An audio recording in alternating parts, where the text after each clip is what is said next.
Hello and Happy New Year to you. Today I'm going to quote from Hebrews chapter 11 to encourage you for 2016. Now faith is being sure of what we hope for and certain of what we do not see. This is what the ancients were commended for. By faith we understand that the universe was formed at God's command, so that what is seen was not made out of what was visible. By faith Abel offered God a better sacrifice than Cain did. By faith, he was commended as a righteous man when God spoke well of his offerings, and by faith he still speaks, even though he is dead. By faith, Enoch was taken from this life so that he did not experience death. He could not be found because God had taken him away. For before he was taken, he was commended as one who pleased God, and without faith, it is impossible to please God, because anyone who comes to him must believe that he exists and that he rewards those who diligently seek him. By faith, Noah, when warned about things not yet seen, in holy fear built an ark to save his family. And by his faith he condemned the world and became heir of the righteousness that comes by faith. By faith, Abraham, when called to go to a place that he would later receive as his inheritance, obeyed and went, even though he did not know where he was going. He made his home in the promised land, like a stranger in a foreign country. He lived in tents, as did Isaac and Jacob, who were heirs with him of the same promise. For he was looking forward to the city with foundations, whose architect and builder is God.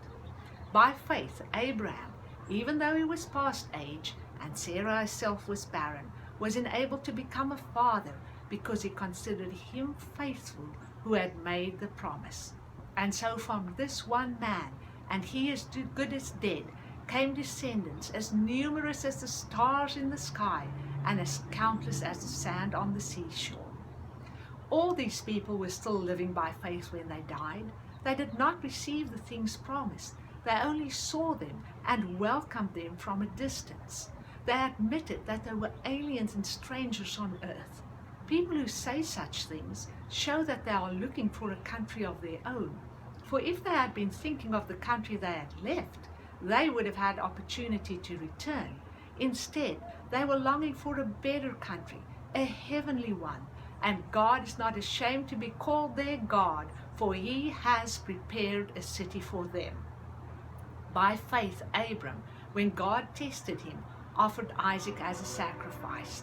He who had received the promises was about to sacrifice his one and only son, even though God had said to him, "It is through Isaac that your offspring will be reckoned." Abram reasoned that God could raise the dead, and figuratively speaking, he did receive Isaac back from death.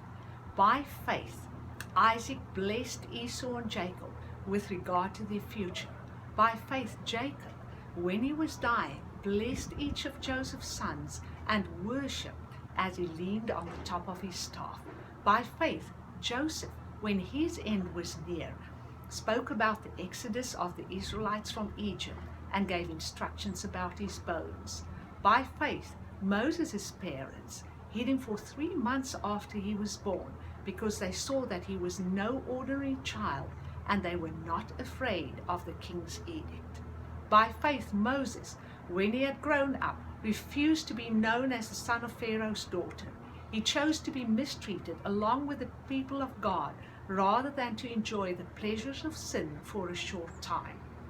He considered disgrace for the sake of Christ than of greater value than all the treasures of Egypt, because he was looking forward to his reward.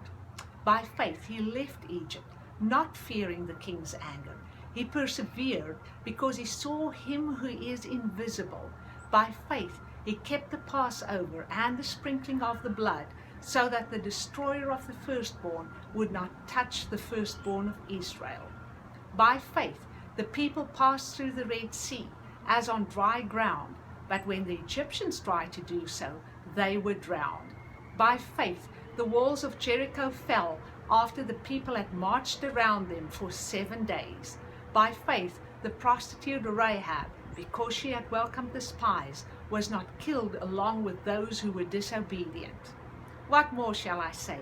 I do not have time to tell you about Gideon, Barak, Samson, David, Samuel, and the prophets, who through faith conquered kingdoms, administered justice, gained what was promised, who shut the mouths of lions, quenched the fury of flames, and escaped the edge of the sword, whose weakness was turned to strength, and who became powerful in battle and routed foreign armies.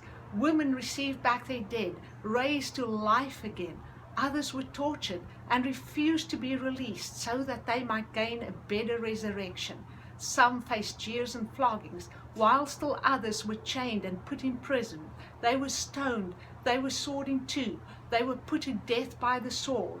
They went about in sheepskins and goatskins, destitute, persecuted, and mistreated. The world was not worthy of them.